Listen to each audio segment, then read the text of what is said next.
everybody, before you watch the video, make sure you follow the page, like the video, hope you enjoy.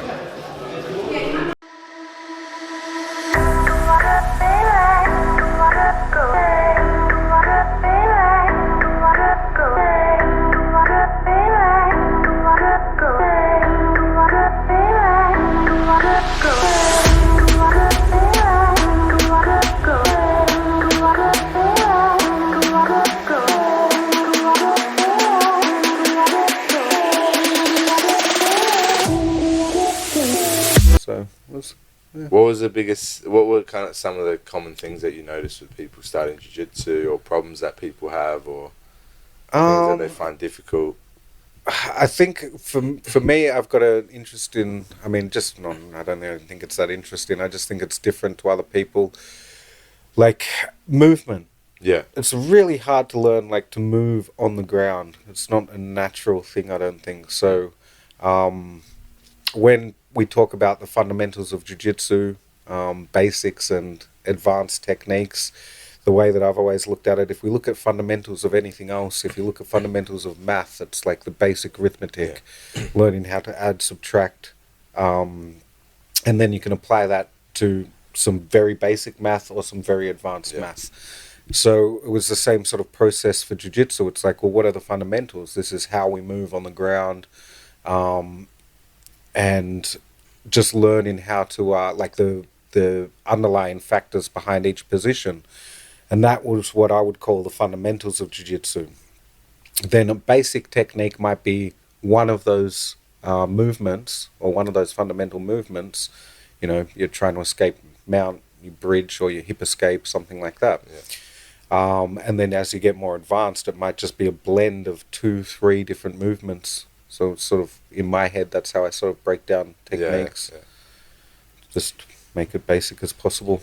It's interesting, like when you expose yourself towards learning something new, you see how much infinite knowledge jiu-jitsu has, you know, and to break it down, like sometimes you have to go and get small portion, very small portion, especially for a beginner, and break that down.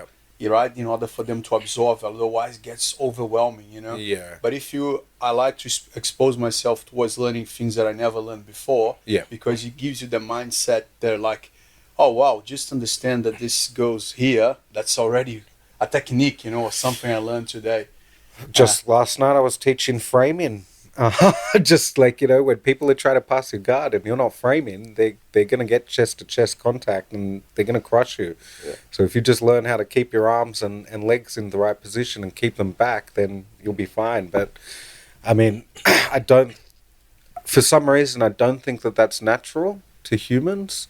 Being because on the bottom, big time. It's just every time I see it, you know, a new person comes in and they just hold tight the whole fight. And it's just like, all right, yes, you're slowing your opponent down. Maybe they're taking a little bit more time to submit you, but you're not getting ahead either. So no, the bottom position is definitely not intuitive. Like on the top, people kind of understand balance. You, as an infant, you learn like balance and you understand how to stay upright and stuff like that. And it's a little more intuitive of like, oh, I just got to move forward and get past this stuff. Whereas being on the bottom is like, people are just like, what's going on here? And most people play sports throughout their life, whether they take it seriously or not, that's a different thing. But, you know, something like a bridge and roll, like, I think it's become less and less effective because people understand balance more. So it's like, you know, I can go against somebody that played rugby their whole life, go to bridge and roll them, and they're just like, oh, I'm falling, balance. And it's like, oh, wow, like,